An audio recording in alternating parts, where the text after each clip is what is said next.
நாம் சிறுவயது முதலே பனை மரங்களில் இடி விழுவதை பார்த்திருப்போம்.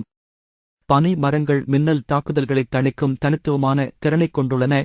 இது விஞ்ஞானிகளை பல நூற்றாண்டுகளாக சிந்திக்கத் தூண்டும் செயலாகும்.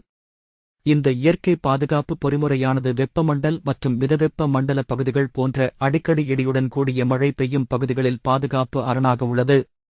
உதாரணமாக, இந்தியாவின் ஒடிசா மாநிலம் மின்னல் தாக்குதல்களை எதிர்த்துப் போராடுவதில் பனை மரங்களின் நன்மைகளை சார்ந்துள்ளது மற்றும் இறப்புகளைக் குறைக்க பெரிய அளவில் இந்த மரத்தை பயிரிடத் தொடங்கியுள்ளது.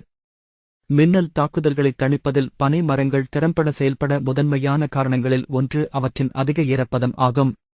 பனை மரங்களின் தண்டுகளில் நீர் மற்றும் சாறு நிரம்பியுள்ளது. இது மின்னல் தாக்கத்திலிருந்து மின்சாரத்தை உறிஞ்சி வெளியேற்றும். இந்த அதிக ஈரப்பதம் இயற்கையான கடத்தியாக செயல்படுகிறது. இதனால் மின்னல் மரத்தின் வழியாகவும் தரையிலும் குறிப்பிடத்தக்க சேதத்தை ஏற்படுத்தாது. மின்னல் தாக்குதல் தொடர்பான இறப்புகளின் எண்ணிக்கையை எதிர்த்துப் போராட 1.9 மில்லியன் பனை மரங்களை நடுவதற்கு ஒடிசா அரசாங்கம் ஒப்புதல் அளித்துள்ளது. பனைமரத்தின் உயரம் பனை மரங்களின் மற்றொரு சுவாரஸ்யமான அம்சம் அவற்றின் உயரம்.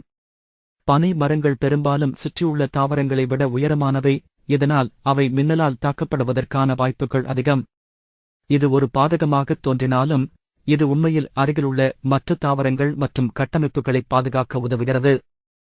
மின்னல் தாக்குதல்களை ஈர்ப்பதன் மூலம் பனை மரங்கள் இயற்கை மின்னல் கம்பிகளாகச் செயல்படுகின்றன, மேலும் பாதிக்கப்படக்கூடிய இலக்குகளிலிருந்து மின்சார ஆற்றலை திசை திருப்புகின்றன. மற்ற மின்னல் பாதுகாப்பு கிடைக்காத கிராமப்புறங்களில் இந்த பாதுகாப்பு பங்கு மிகவும் முக்கியமானது. மின்னல் தாக்குதல்களை தணிப்பதில் பனை மரங்களின் செயல்திறன் பல்வேறு அரசாங்கங்கள் மற்றும் அமைப்புகளால் அங்கீகரிக்கப்பட்டுள்ளது.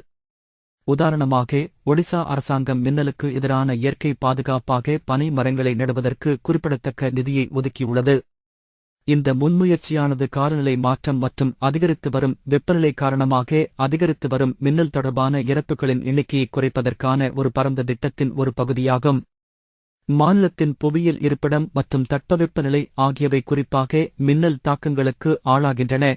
கடந்த 11 ஆண்டுகளில் 3790 இறப்புகள் பதிவாகியுள்ளன.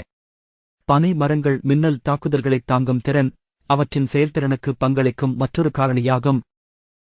பெரும்பாலான பனை மரங்கள் மின்னல் தாக்கத்தை கடுமையான சேதம் இல்லாமல் தாங்கும்.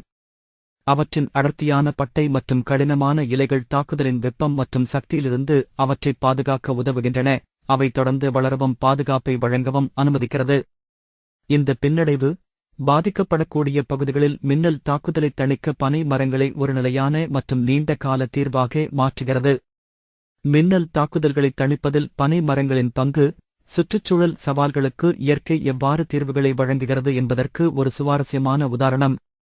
இந்த இயற்கையான பாதுகாப்புகளை புரிந்துகொள்வதன் மூலம் மின்னலின் ஆபத்துகளில் இருந்து மனித உயிர்களையும் உடைமைகளையும் பாதுகாப்பதற்கான உத்திகளை நாம் உருவாக்கலாம்.